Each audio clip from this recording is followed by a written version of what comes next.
ahead of my life. And I want to thank all of you who came tonight and supported for whatever reason you all are here. This has been a very trying time in my life. The last few months, Tony Titwell spoke about how I was at his musical exactly a week before this happened, and I stood there and I said that I was going through one of the roughest seasons of my life, and I thought I was on my way out of it, and I didn't know what was around the corner, but in this time, I've realized a lot of things, and I've had a lot of time to reflect, and I've had a lot of time to read the Word. And in, I believe it's Thessalonians 6:18 says, this is the will of God concerning you. And all through the Bible, I've read passages where before God wanted to use anyone, he had to test them. Yes, sir.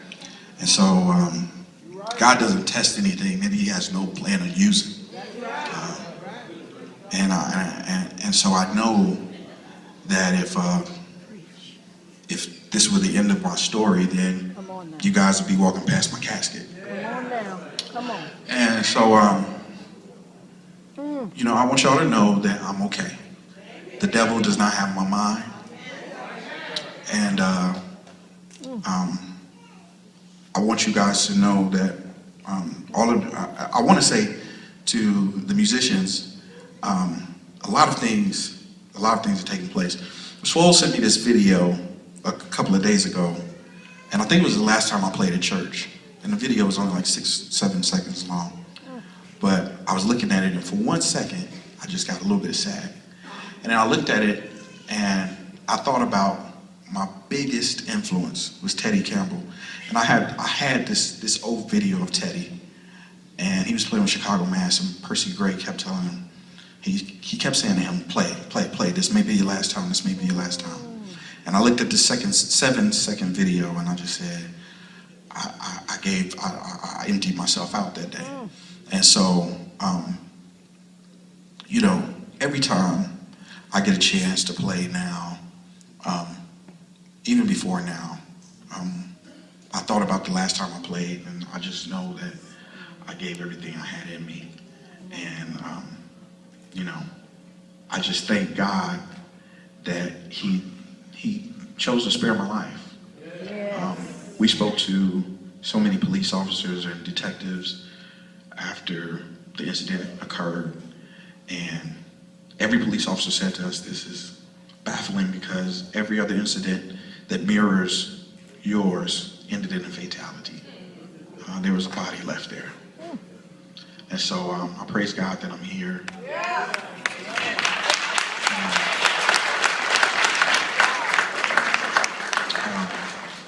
You know, I thank God for my mind, and I thank God for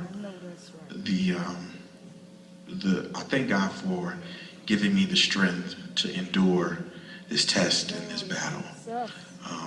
God has let me know this ain't his wrath coming upon me, and this is just a season I have to go through.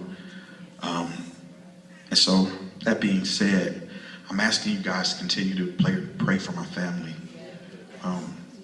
My dad is very ill, and everybody knows that's the nearest and dearest thing to me. And this has been a hard time, and we had to kind of cover up what happened to him because he couldn't, we didn't want to kind of excite him, get his blood pressure up. So he doesn't know what's happened still. But in this time and in this season, you know, I just thank God that he's been able to keep my mind and, you know, and just continue to get me through this. I want to thank God for my family. I have to say, everybody that's sitting on these 2 rows. First of all, let me just say this. The next morning, I had roughly about 600, close to 700 text messages the day after it happened. And mostly from everyone, every musician, singer,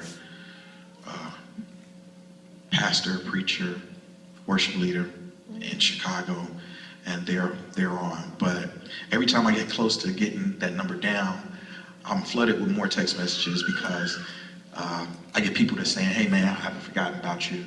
We're still praying for you, and I want you guys to know that that means so much to me and my family. And you know, we appreciate it. And if I don't get a chance to reply, I don't always get a chance to say something back. I want you guys to know that we appreciate you. My family, my moms, both of my mothers, my wife, my children. And y'all see how big my son got? He turned 14 last week. And on his birthday, he's just like his dad. What was you doing on your birthday? Working. He's working. CJ's ball player. This is my nephew, Christian. But because of what I was going through, I didn't get a chance to celebrate with my son, and that messed with me. And you know, Christmas is coming around, and I'm in such a state of transition right now. So, but I want to openly thank my family, my wife, my mom, Nene. If y'all know me, y'all know I have two mothers. Oneida, my mother, Mamie, my wife, Dina.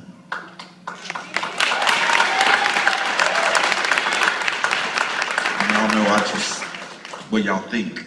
I just jumped up and got married one day. Y'all just came one day and saw my wife, and that was fine with me, okay? But she has been a rock and has really helped me through the season. And I realized, you know, musicians, I'm about to say something to y'all. Y'all can't hold all your life. You know, don't hold your gift away. There is a blessing in marriage. It's God's design and it's His plan. And I'm gonna tell you,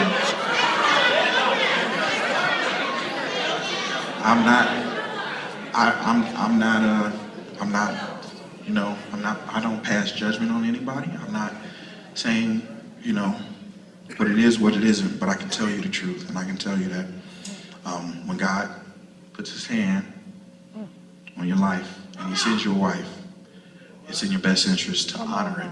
And you never know, you never know when you're gonna need somebody. And Dina has been God sent, and I can never say how much I appreciate you. I also have to say how much of a help my extended family is. My best friends, Tara, Tiffany, and Kevin, and Mark, and my brother Rick. Me and Rick and Philip Feaster are nominated for Grammys.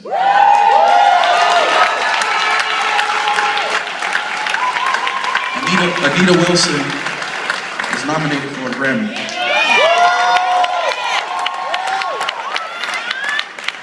And I was sitting there, I was sitting at home today, and in the middle of everything that happened, people started tweeting me saying congratulations.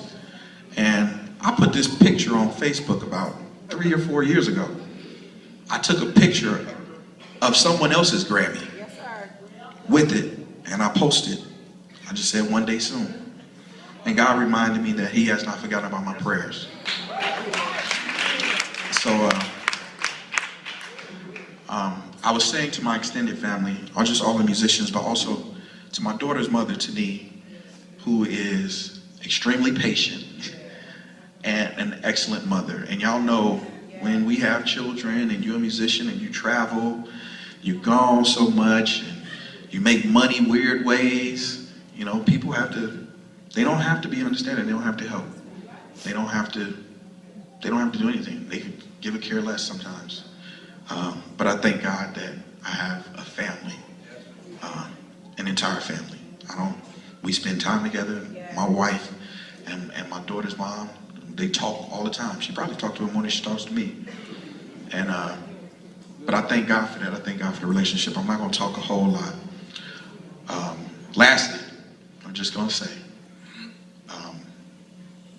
well, first I'm going to say thank you again for all of you guys. But let's just make sure that we are continuing to stay in the will of God, you know. And when the season comes, when the rough season comes, you got to have something to stand on. That's right. That's right. You know, and all of the playing and touring and the high fives and the pats on the back and the, man, you show Blaze. If you ain't got no foundation up under there, come on, you lose your mind. And I thank God again that while I'm going through this season, I still have my faith. I still have the will of God in my mind. I'm not sitting at home waiting on my arm to get better. I'm still worshiping. I'm still in church. Well, I haven't been to church by the stream. I still read the word and watch my pastor. And I just thank God for that. I thank God for DeAndre, Pastor DeAndre. And I thank God for Mark Hubbard. They were both extremely instrumental in putting this together. I told them, I said, man, you know, I have my hang-ups about stuff like this because, you know, I didn't want nobody coming here memorializing me, or I didn't want y'all to feel sorry for me because God has made provisions. And but you guys just showed such overwhelming support, and I'm just eternally grateful for all of my friends who just are there for me from day to day, and I thank you guys. And that's it. Thank you so much for coming.